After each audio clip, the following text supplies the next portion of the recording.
mga bossing, mag-aabil tayo ng MTA stainless steel dito sa Kingsway version 3. Tapos doon naman sa kabila, nagkabit tayo doon ng Apido. Apido V4 naman dito sa kabila. Soundcheck natin. Yan lang yung tunog niya mga boss kapag nakikita.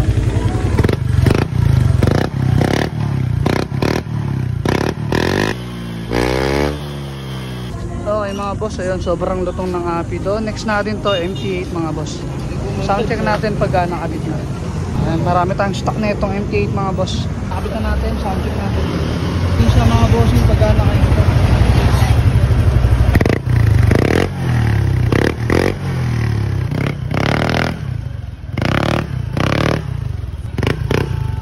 So ayun mga bossing, na ikabit na natin yung dalawang klase ng pipe sa Honda Click version 3. So kayo na lang umusga mga boss kung ano mas malutong dun sa dalawa. Pero kanya-kanya kasi tayo mga boss eh. Yung iba kasi ayaw ng sobrang ingay, sobrang lutong.